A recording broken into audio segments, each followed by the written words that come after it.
folks, it's Jeff here.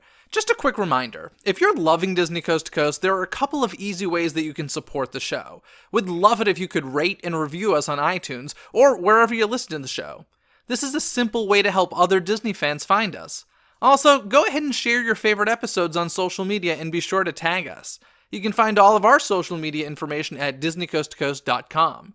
And finally, I just want to say thank you to all of you who listen every week.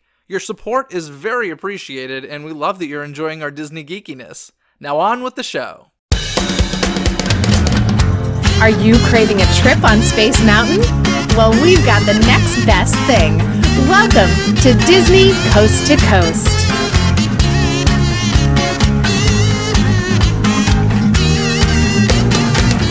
Hey folks, and welcome to Disney Coast to Coast, the ultimate unofficial Disney fan podcast. I'm Jeff DePaoli, and in today's House of Mouse headlines, the Muppets head over to London, Disneyland celebrates its 63rd birthday, and some new options are coming to dining locations at Disney's Animal Kingdom. That and so much more, so let's get to it. Hear the latest news from the Walt Disney Company in today's House of Mouse headlines. Unfortunately, I'm beginning this week's episode with a bit of sad news. Actor Gary Beach passed away at the age of 70. Disney fans know him as the original Lumiere in Disney Theatrical's Beauty and the Beast on Broadway. To me, Gary Beach is as much a part of Lumiere as Jerry Orbach is, who did the voice in the animated film.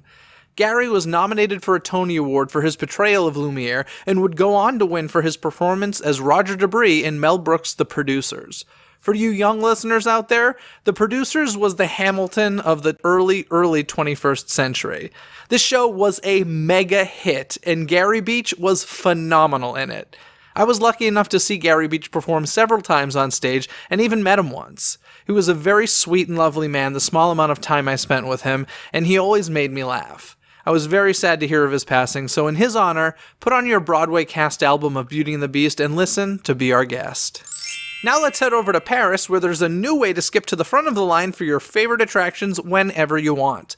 No more waiting for your time slot to arrive. They're calling it the Disney Access One, and it'll be available July 24th through September 30th at Disneyland Paris on the following attractions: Big Thunder Mountain, Star Wars Hyperspace Mountain, Star Tours The Adventures Continue, Indiana Jones and the Temple of Peril, Peter Pan's Flight, Rock and Roller Coaster starring Aerosmith, The Twilight Zone Tower of Terror, and Ratatouille, Remy's Totally Zany Adventure.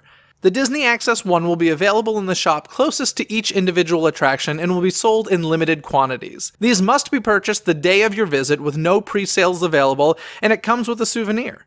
The cost of each Access One is €15, or approximately $17.50 in US dollars. In my opinion, folks, this is just the beginning of reverting back to the old ticket book system. Who knows? Pretty soon, e-ticket may not just be a term for thrill attractions anymore. Earlier this year at the Walt Disney Studios Park within the Disneyland Paris resort, they held an event called Electro Land, which is a large music festival in the theme park, and of course, your favorite attractions are open for your enjoyment with limited wait. The popularity of this special event seems to be growing from year to year because it has already been announced that Electroland will be returning in 2019. So get your glow sticks ready and start looking for deals on a flight to Disneyland Paris. It's also been announced that yet another show is headed to Tokyo DisneySea. In the summer of 2019, guests will be able to enjoy the new show Song of Mirage. The show will feature Mickey, Minnie, Donald, and Goofy, sorry Pluto, as they search for the legendary Rio Dorado and its City of Gold. Currently playing at Hangar Stage is the show Out of Shadowland, which will have its final performance on March 31st, 2019. After their hit performances at last year's Hollywood Bowl show, the Muppets headed over to London's O2 Arena for an equally successful night of mayhem. Joining them on stage, along with many other celebrities, was David Tennant from Doctor Who. David Tennant is also the voice of the current Scrooge McDuck for the latest TV rendition of DuckTales. I love that the Muppets have been so successful with their limited engagement live stage shows. I'm still really hoping that this is all in preparation for the Muppets to have a longer run on Broadway. Disney has tried making the Muppets relevant again on film and TV, but the stage seems to be the place that has been most successful for the Muppets these days. It's sort of ironic if you think about it, considering the Muppets hit it big on TV screens back in the 70s in a show that was featured mostly on a stage in a theater. One of my favorite things to do for fun is visit the shooting locations of my favorite TV shows and movies. There's something so special about being in the exact location where your favorite entertainment was filmed. Well, Star Wars fans are about to have this opportunity through Disney Cruise Line as they're offering a port adventure in Ireland this fall. They're calling it Star Wars Adventure: A Skellig Island Flyover. Disney Parks blog describes it saying, "This one-of-a-kind experience offers stunning aerial views of iconic Irish landmarks that share a special Star Wars connection, and the tour is led by locals who worked on set during filming for Star Wars The Force Awakens and Star Wars The Last Jedi. This privately guided helicopter excursion will bring you up close and personal with this iconic location. First, you'll get breathtaking views of Skellig Michael and the Dingle Peninsula, which were carefully chosen by Lucasfilm as the hallowed setting of the Jedi Temple, the sacred sanctuary where Luke Skywalker retreated for years before Rey arrived to learn the ways of the Force. Your guides will tell you how the fabled history of Skellig Michael, an 8th century haven for devout monks, inspired the creative team at Lucasfilm to choose this location. The tour will also transport you to Dunmore Head for staggering sea views and a glimpse of another film location from Star Wars The Last Jedi. You'll enjoy some time on land as well, with free time at the Skellig Experience Visitor Center, followed by lunch and the chance for adults to pour their own pint of Guinness. This certainly sounds like a very cool experience for any Star Wars fan out there.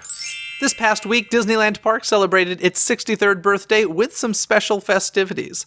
In the past, there had been ceremonies, sometimes in front of the castle, but often in front of the train station, to commemorate the park's anniversary.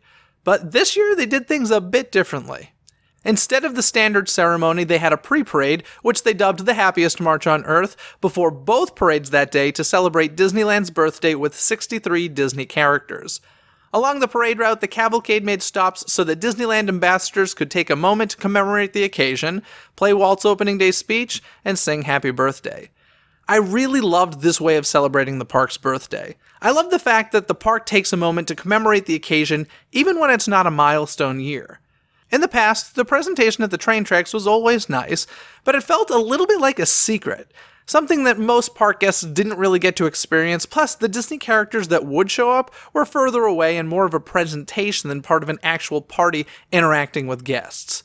By putting this cavalcade before the parade throughout the streets of Disneyland, it allows for many more guests to experience the celebration, and the character interaction is much higher, making us feel more part of the occasion. I truly hope that this remains as part of the future for Disneyland celebrating its birthday.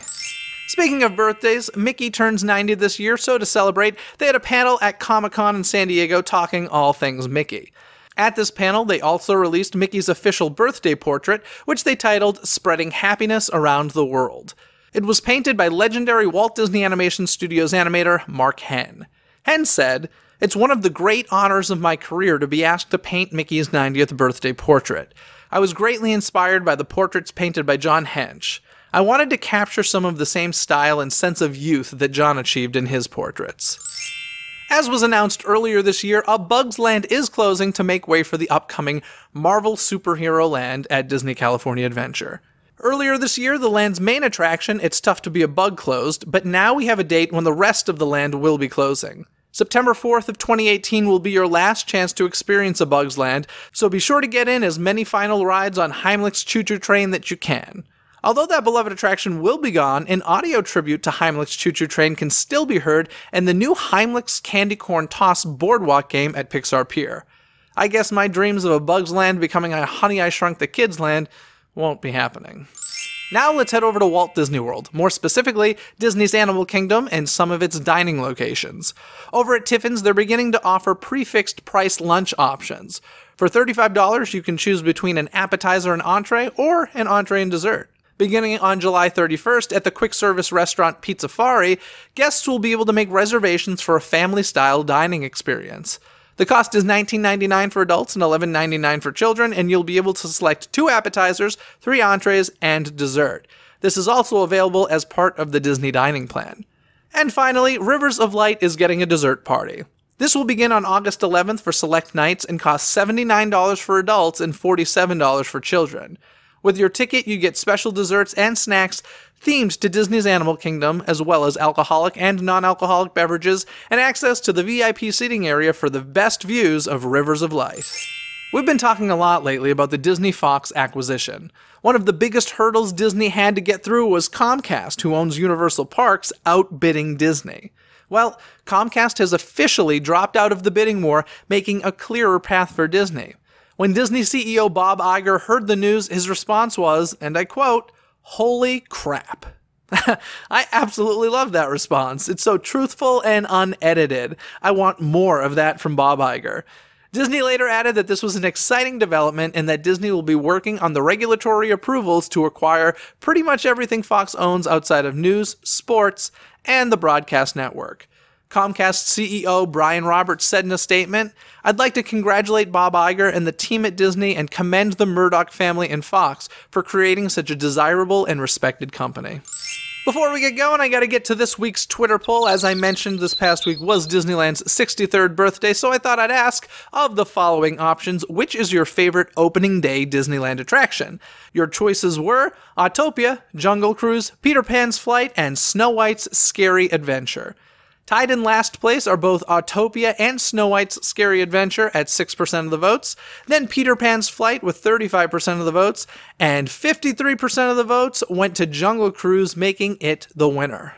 Believe it or not, folks, we are coming toward the end of July, so if you haven't already, make sure you head to DisneyCoastToCoast.com and click for our music playlist, where every month I create a different Disney-themed music playlist for you. You can sign up for that very easily at DisneyCoastToCoast.com by clicking the playlist tab. This episode of Disney Coast to Coast was produced by Philip Elke, who has supported the show through Patreon.